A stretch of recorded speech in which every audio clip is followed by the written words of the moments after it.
setelah kita mendapatkan ilmu agama itu, untuk apa sekarang kita pakai ilmu agama itu? Nah, yang pertama, seseorang yang mempelajari ilmu agama, tentu dengan ilmu agamanya ini dia bisa mengamalkan agama dengan optimal. Kenapa? Seseorang yang tidak memiliki ilmu agama, ketika dia melaksanakan perbuatan agama, bisa jadi perbuatan tersebut pahalanya akan berkurang karena apa? Karena dia salah di dalam mengerjakan amalan tersebut. Saya buat contoh. Nabi SAW bersabda, Innal abda la yusalli salatan ma yuktabu lahu minha illa usyruha. Sesungguhnya seorang hamba melaksanakan sholat tidak ditulis di catatan amalnya kecuali hanya 1/10-nya saja. 1/10 dari sholat kita. 1/10 bukannya banyak. 1/10 itu tahu kayak gimana? Ada kue 1 dibagi 10. Nah, 10-nya ini, bagian ke 10-nya ini punyanya kita. Gitu. Sedikit, gitu, bukan banyak. Gitu. Watu su'uha ada yang 1/9, watu munuha ada yang 1/8, wasubuha ada yang 1/7 dan yang lain sebagainya. Kita melaksanakan sholatnya bareng, tapi pahalanya beda-beda. Bahkan, bukan hanya itu, bahkan orang yang mengerjakan sholat, ternyata di sisi Allah Subhanahu wa Ta'ala tidak dianggap sebagai orang yang melaksanakan sholat. Kan mengerikan ini. Dia sudah sholat, sudah capek, ternyata di sisi Allah Subhanahu wa Ta'ala tidak dianggap sebagai orang yang melaksanakan sholat. Di antaranya, sebagaimana yang diriwayatkan dari Nabi SAW.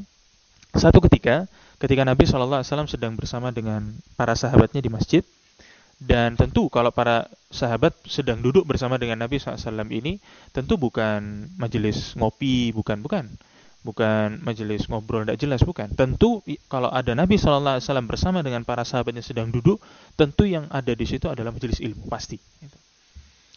Kemudian ada seseorang masuk ke dalam masjid, melaksanakan 2 rakaat. Kemudian setelah itu dia ingin bergabung ke majelisnya Rasul SAW.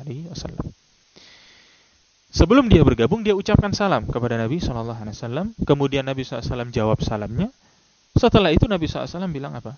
Irji' fasalli fa innaka lam tusalli. Balik lagi kamu sholat karena kamu tadi belum sholat. Padahal orang ini sudah merasa baru saja melaksanakan sholat. Nabi SAW bilang, kamu tadi belum sholat, balik lagi. Akhirnya orang ini laksanakan sholat. Setelah dia melaksanakan sholat, kemudian datang lagi kepada Nabi SAW, mengucapkan salam, dijawab salamnya, kemudian Nabi SAW bersabda lagi apa? Irji' fasalli fa innaka lam tusalli. Balik lagi kamu sholat karena kamu tadi belum sholat. Sudah 2 kali dia melaksanakan sholat. Sampai 3 kali dia melaksanakan sholat, datang kepada Nabi SAW masih bilang, Irji' fasalli fa innaka lam tusalli. Maka sahabat ini merasa ada yang salah di dalam sholatnya, dan dia nggak tahu salahnya ini di mana. Maka kemudian sahabat ini berkata, Walladzi ba'atsaka bil haq, demi Tuhan yang mengutus engkau dengan kebenaran, wahai Nabi, ma uhsinu ghaira hadza, aku nggak bisa sholat lebih bagus daripada ini. Fa'allimuni, maka ajarkan aku. Sholat yang betul itu seperti apa. Maka Nabi SAW jelaskan, kalau kamu ingin melaksanakan sholat, fa'asbighil wudu, sempurnakan wudunya. Wudunya harus benar. Cara wudu yang benar ini kalau kita nggak belajar, mana kita bisa tahu? Mana kita bisa tahu? Sekarang antum, kalau kepingin lihat, datang ke masjid manapun, berdiri saja di tempat wudu itu, antum perhatikan cara orang berwudu itu beda-beda.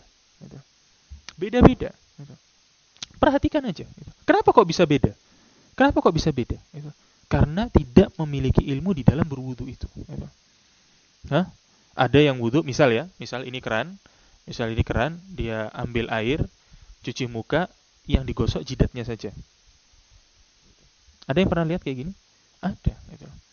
Mencuci tangan, gimana mencuci tangannya? Ini keran, diginikan. Ada yang pernah lihat kayak gitu? Sering saya lihat kayak gitu. Ketika mencuci kaki, ini ibaratkan kaki, ini keran. Gimana mencuci kakinya? Gini. Pernah lihat kayak gini? Gini, terus begini. Udah, gitu aja. Gitu. Pernah lihat kayak gini? Gitu.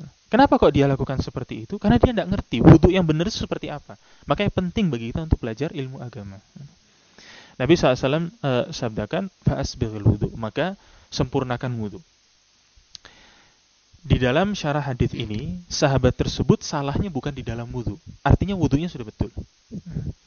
Kemudian apa? Tsumastaqbilil qiblah fakabbir. Setelah itu kamu hadapkan dirimu ke arah kiblat, kemudian bertakbir. Sudah dilakukan sama orang ini.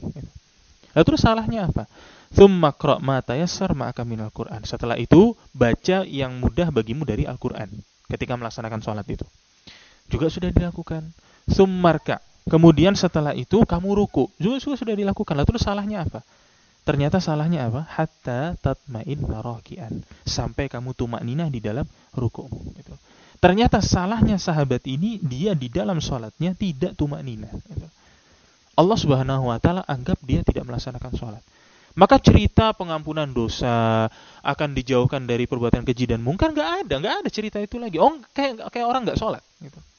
Gimana mau dapat fasilitas itu? Nggak bakal dapat. Gitu. Maka penting bagi kita untuk mempelajari ilmu agama. Jadi yang pertama, orang yang mempelajari ilmu agama bisa melaksanakan ajaran agama ini secara optimal, ngerti dia. Gitu. Makanya kenapa Allah Subhanahu wa Ta'ala berfirman, "Wala takfu ma laisa laka bihi ilm." Jangan kamu ikuti sesuatu yang kamu nggak punya ilmu di dalamnya. Gitu. Kenapa kok kita sholatnya kayak gitu? Ya karena yang lain juga begitu. Nggak boleh. Gitu. Ketika seseorang melaksanakan sholat harus ngerti. Saya takbir, tangan saya ini begini, harus tahu kenapa. Gitu. Tangan diangkat sejajar dengan bahu. Dalilnya apa? Harus tahu, nggak boleh. Karena apa? Karena ustadz itu ngajarinnya begitu, nggak boleh. Gitu. Nggak boleh, harus tahu. Antum alasannya kenapa harus tahu. Itu kenapa kok kita wajib mempelajari ilmu agama. Gitu. Karena kalau kita mengandalkan kalimat, kata ustadz saya begitu, nanti orang lain juga begitu, kata ustadz saya begini. Gitu. Nah, sehingga, melakukan amalan di dalam agama ini menjadi tidak betul. Jadi itu yang pertama.